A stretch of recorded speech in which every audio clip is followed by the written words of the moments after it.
Here's what's coming up on your horizon. Well, with college basketball's March Madness upon us, today we focus on the world of sports, but through a different lens.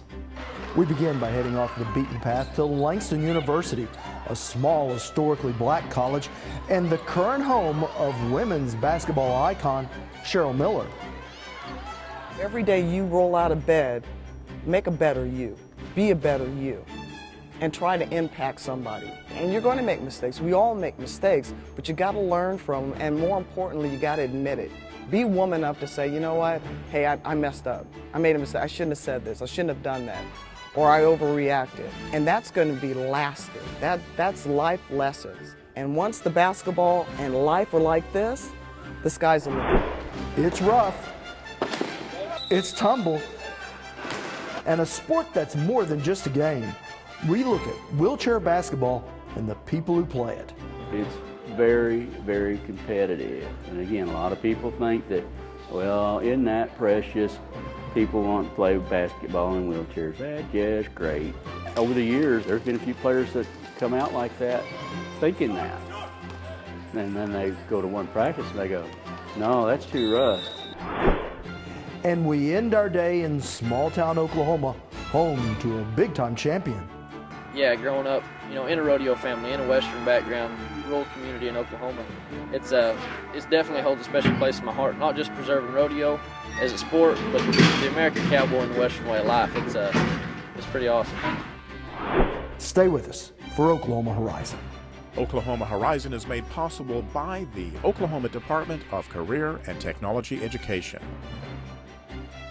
Oklahoma's investment in career tech provides more than nationally recognized technology education and training. It produces solid financial returns for the state's economic future. Oklahoma Career Tech, elevating our economy. And the Oklahoma Department of Agriculture, Food, and Forestry, helping good people grow good things. And now, from the Career Tech Studios in Stillwater, here's your host, Rob McClendon. Hello, everyone. Thanks for joining us here on Horizon. Well, located about a half an hour north of Oklahoma City, Langston, Oklahoma is home to the state's only historically black college. And it's here on this small campus in the middle of the Oklahoma prairie that a pioneering woman in her own right is beginning her journey back to coaching relevance. Our Courtney May has the story of Cheryl Miller and how she's using the lessons from her own life to change the lives of others. It's a long way from the lights of Los Angeles to the lonely prairie of Langston, Oklahoma. A journey basketball legend Cheryl Miller says she's glad she made. The 2 years of trying to get back into women's basketball was the best thing that ever happened to me. A 4-time All-American and 2-time national champion, Miller led Team USA to an Olympic gold. Winning an Olympic medal in Los Angeles and having your family watch, that's probably my greatest achievement. She became a Hall of Famer, transitioning into sports broadcasting. That's snatching somebody's heart. Yet despite her list of accomplishments, when she tried to return to coaching, her dreams were shot down. It was the most humbling, gut-wrenching, confusing, depressing time of my life. And to hear irrelevant, no, to knock on doors that aren't answered, phone calls that aren't returned. In our life, we need to be knocked down a peg. We need to experience what a lot of people feel is their daily life. I'll speak for myself. I got to a point where I felt that I was untouchable, that there was something Teflon about me, and this experience, like I said, was very humbling. It forced me out of my comfort zone. So she reached out to an old friend, her former athletic director at USC. From a male role model, my dad's the end-all be-all, and right there is Mike Garrett. Just a man of character, substance, knowledge of just life. And he was my sounding board for 2 years where I'm like, Mike, I can't get hired. I said, I can't even get a sniff. And he's like, just be patient. And she was, until she picked up the phone and it was Garrett on the line. So I was at Magic Mountain hanging out with friends, and he said, are you ready to coach? And I said, yeah, I've been telling you that for the last 2 years. And I said, where? He said, here at Langston. I said, great. I said, okay, Langston. I know where OKC is, Thunder. I know where Tulsa is, WNBA, the Shock. He said, and I looked in Langston smack dab in the middle. NAIA, I had no idea what NAIA is. I heard about it, but it was the fact that he was giving me the opportunity, and I jumped at it. To the one and only Cheryl Miller. I knew if she got here and she started coaching the way she is, that the young ladies will only grow and get better as basketball players and certainly as young women. Prior to Miller coming to Langston, the Lady Lions lost 10 games in 2013, but this year qualified for the national tournament. A turnaround, Garrett says, is reflective of Miller's coaching style. The girls are kind of in awe of her when she first got here. When they start playing and she starts giving them kind of corrective directions, then they realize how much she really knows of the game, and then they also know how much she wants them to improve.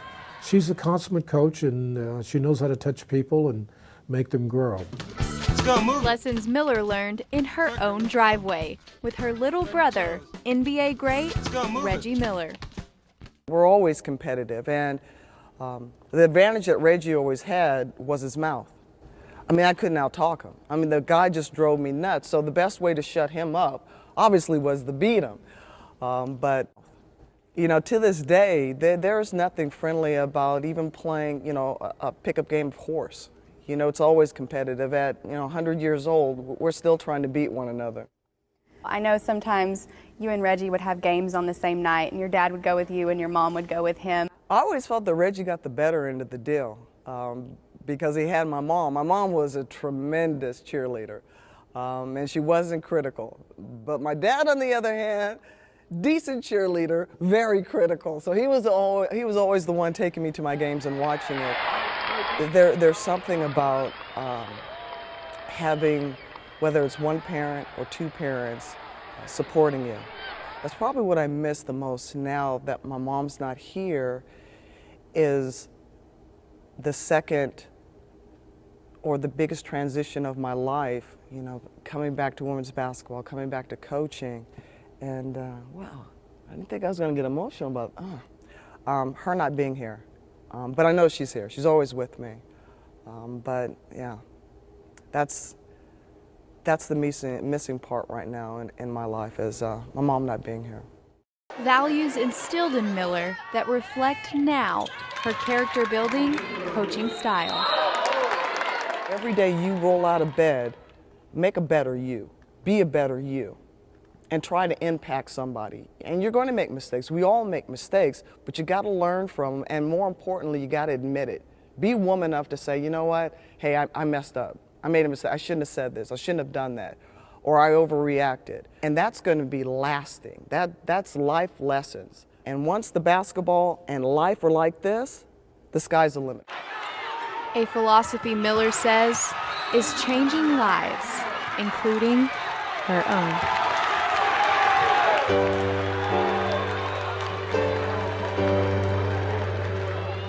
Well, Coach Miller seems like she has quite the personality. She's definitely animated, but don't let that fool you, because she's about the business when it comes to basketball. But she really acts like she likes her players. She does, and she even spoke about one of her players, senior Lynette Holmes, and said that she could be one of the best players that she's ever coached. And she's coached at USC with Lisa Leslie and Tina Thompson, and even in the WNBA with Bridget Pettis. So for her to say that Lynette Holmes could be one of the best players that she's ever coached was really impressive to me. So how did the Lady Lions season, how did it finish up? Well, they started out undefeated, and then they won their conference tournament and made it to the NAIA Division I National Tournament. and they made it to the Sweet 16 in that, and then they finished up with a record of 28-4. And I just really think that their success this season reflects her coaching style. Which her coaching style kind of extends to even when you do an interview with her, right? Right. She even coached me a little bit. She helped me out with my jumper, so that was helpful. All right. Thank you so much, Courtney. You're welcome. Now, if you'd like to see Cheryl Miller's basketball tips to the best 5'6" shooting guard on our set today, just head over to okhorizon.com to see our Courtney May get schooled by the very best. You're watching Oklahoma Horizon, featuring some of the good things that are happening in the great state of Oklahoma. Well, begun after World War II, wheelchair basketball was designed to help returning veterans suffering from paralysis. But as our Lisa Hines shows us, it's not a sport for the faint of heart. That's right, Rob. Amid the crashing metal, there are life lessons to be learned. And from the minute the game started, I was amazed at how fun and exciting the games are. You can tell the players really enjoy what they do and are definitely competitive. That in a game most people expect to see played with 2 legs versus wheels.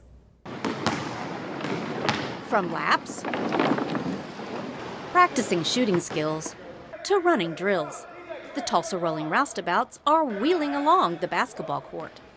Brock Battles is on the team and says even though he has cerebral palsy, he still likes playing. It is a lot more aggressive than people think. I always tell people if they've never seen it before, you kind of describe it like bumper cars, NASCAR, and basketball combined into one. Brock began playing wheelchair basketball while in college. We still shoot on a 10-foot goal. We still shoot at the same free throw line. We still shoot at the same three-point line. Still 5 people on the court. We're just sitting down instead of standing up. And while they may be in wheelchairs, there's nothing sedentary about this game. Teammate Anthony Meadows says it's very aggressive out on the court. As you see, some players are more physical than others. We actually like being knocked out of the chair sometimes. It gives you a jolt. A lot of people say that we might be a little bit of adrenaline junkies, but sometimes that's what you need to get you up and down the court on a regular basis, consistently moving as quickly as possible. Paralyzed at 19 by a bullet when he says he brought fists to a gunfight. Anthony has been playing for over 20 years and says it's probably the best thing that's ever happened to him. Like I tell the kids when I talk to them, I always let them know that this was a blessing in disguise when it happened to me, because when I was walking, I was arrogant. Everything was about me. I felt like everybody owed me something. Once I got in the chair, it forced me to be humble and actually open my world to people that I would not have opened my world to had I not been paralyzed. But wheelchair basketball, it just basically opened my eyes and let me know that there is a bigger world out there than what little problems I had going on. Let's go! Larry Sawyer, also known as Papa Smurf, was born where his legs never fully developed and is a founding member of the team and has been doing this a long time. There's nobody on our team that was born when I started playing wheelchair basketball. So that's very nice of you to point that out to me, and I can't tell you how much I appreciate that. Yes, Larry has been playing for 42 years and says it's a lot of fun. You can see by the games today that it's very, very competitive. And again, a lot of people think that, well, isn't that precious? People want to play basketball in wheelchairs. That's just great. Over the years, there's been a few players that come out like that, thinking that. And then they go to one practice and they go, no, that's too rough. You know, I'm gonna get hurt doing that. Well, you do, sometimes you do get hurt. Injuries sometimes caused by crashing into the floor. Some of them are a lot better at staying in their chair than I am. I'm a little more top heavy, my legs are real skinny, and most of my muscle is on my top half, so I tip over a little easier than somebody that would be lower to the ground or have a lower center of gravity. You're out of the play at that point, and that's different than able-bodied basketball as well. So you can tip somebody over and get them off their wheels. As long as the ball's not around them, you can continue playing. So if somebody falls over on one end of the court and you're going the other end of the court, well, they're going to be down there until the next dead ball. Just one of the differences in a game where size doesn't always matter. In the game today, you can see I'm the shortest one out there, and I got 3 or 4 offensive rebounds. All these big guys are, sitting around, and I get all the time. They used to get coaches yell, "Why is that little guy getting a rebound?" Because I'm going after the ball. And that's one thing good about wheelchair basketball. You can be on a big guy. You keep him blocked out where he can't move his chair and he can't go. Then you can sit there and let the ball bounce on the ground and drop, and just lay there if you can play your position right. And it seems to be working. Ranked in the top 20 in the nation, the Tulsa Rolling Roustabouts are headed to nationals in April. But for Anthony Meadows and his teammates, this is a game that's not just about winning. With basketball, it's just one of those things to where you can see somebody start from point A and you can see them go all the way to Z. Where when he first came out, he couldn't even hold himself up in the chair. But after a couple months, you see him start to get a more authoritative and they get more of accomplishments of what they're doing. And they feel a sense of community, and with that sense of community, it makes them become better at being a person in a wheelchair, a person with a disability. And it's mentoring like that that's helped make Michael Tompkins the player he is today. But it actually took a lot of persuasion on Larry's part to really get Michael to try it. I got injured when I was 12, and I started playing when I was 16, but I've always loved basketball. I played in 6th grade and stuff and just always loved it. So initially I thought that it was, that kind of my dream of playing basketball was going to be over. But once Larry approached me and I was kind of hesitant because I thought I was like, this seems kind of different. Michael, whose dad coaches the team, I tried for 4 years probably to get him to come out and try wheelchair basketball. Yeah, I'll try sometime. A couple of years later, I seen him and his dad again, tried again. Yeah, I'll come out sometime. Never showed up.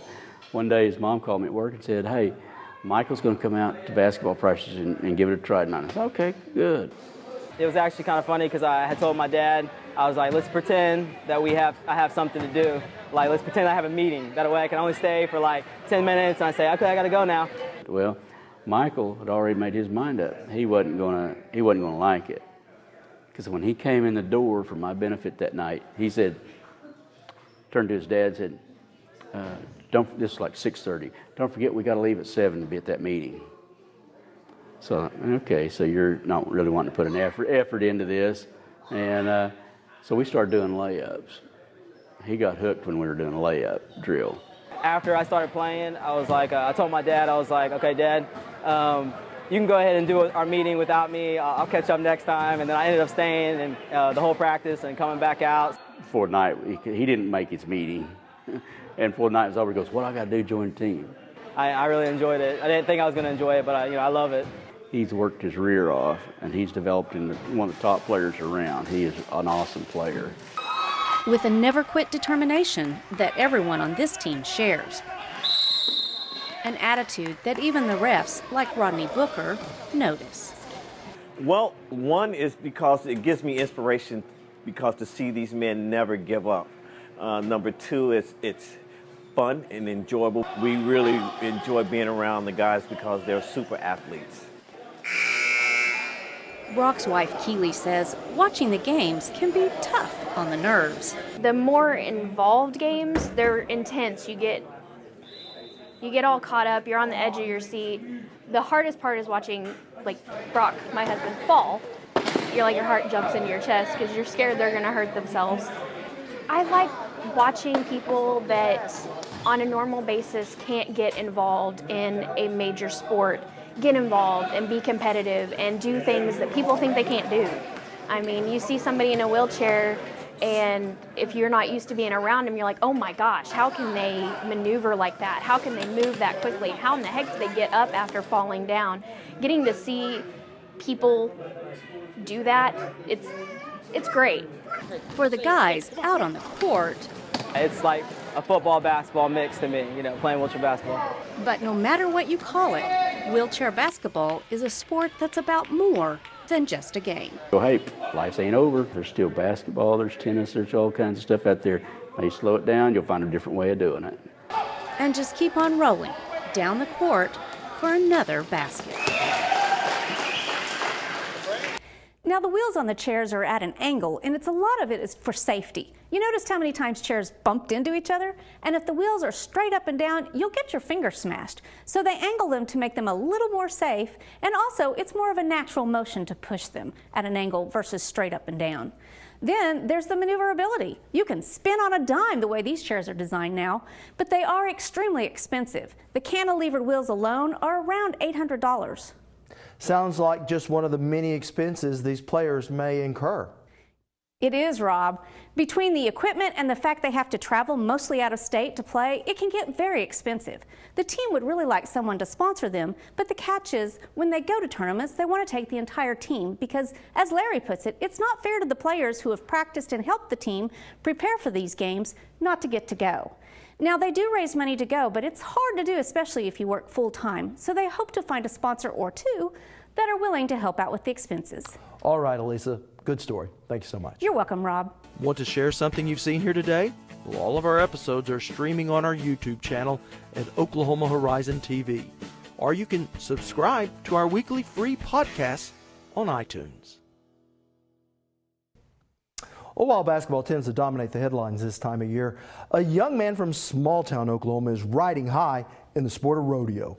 Our Austin Moore introduces us to the reigning world champion in bull riding. In the western reaches of Oklahoma, Strong City lies nestled in anonymity. But this little farming and ranching town isn't going away. In fact, this past year, they gave the world something very special indeed. This is Sage Kimzey.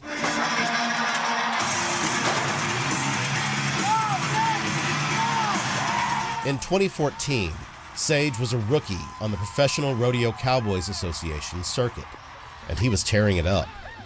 Going into the National Finals Rodeo, held in a town as opposite of Strong City as one can imagine, Sage was first in the world standings.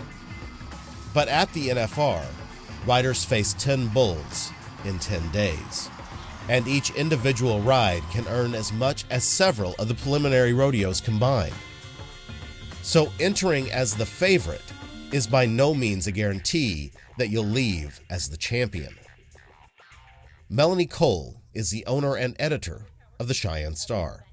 So in one round, you could lose your lead, $20,000 just immediately. So unless you can keep riding and keep winning some money every round, someone can sneak up behind you so fast because the money's so big in Vegas.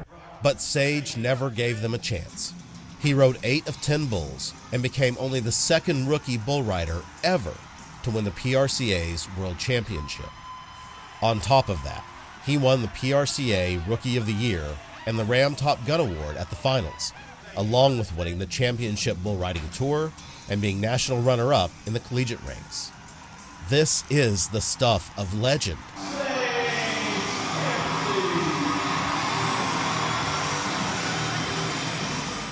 But back home in Roger Mills County, Sage is more worried about his herd than his fame.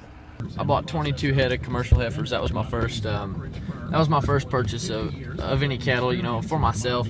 I also bought another 11 head of 3 and 4 year old bred cows that they're all calving out right now, actually. He works alongside his father and his siblings on the family's 11-bar ranch. Ted Kimzey was a professional barrelman. Sage's mother was also involved in the rodeo, and his siblings both compete as well.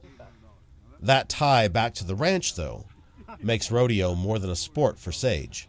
Yeah, growing up, in a rodeo family, in a western background, rural community in Oklahoma, it's definitely holds a special place in my heart. Not just preserving rodeo as a sport, but the American cowboy and the western way of life. So when his time in the spotlight is through, Sage plans on coming home. I grew up in Strong City, and Dad always used to joke about, our street signs are on the same post. It's as small a town as you can get, but shoot, I wouldn't trade it for the world. Those words take on a special meaning from someone out conquering the world, one 1,800-pound bull at a time.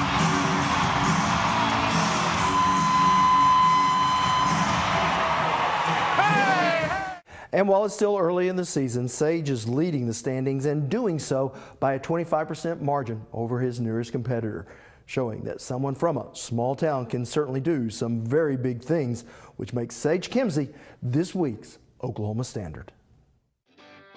You can keep up with us throughout the week.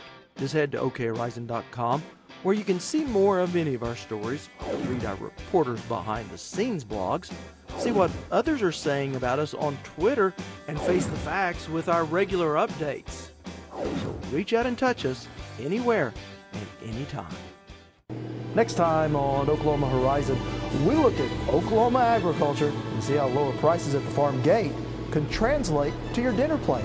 I think as a young producer, I sit out here and I look, wheat is probably not the most profitable crop to be growing for grain. However, in Oklahoma, we're positioned in a unique spot where we can graze livestock on that and kind of double up on some income. Farming and ranching in Oklahoma on Oklahoma Show for the Heartland, Oklahoma Horizon. Well, that is going to wrap us up for today, but you can see more of any of our stories on our website at okhorizon.com. You can listen to us on the go with our weekly podcast on iTunes. Follow us throughout the week on Twitter at OKHorizonTV, or just become a Horizon fan on Facebook. I'm Rob McClendon. Thanks for including us in your day. Hope to see you back here next week. Horizon is made possible by the Oklahoma Department of Career and Technology Education and the Oklahoma Department of Agriculture, Food, and Forestry, helping good people grow good things. Thank you for watching Oklahoma Horizon.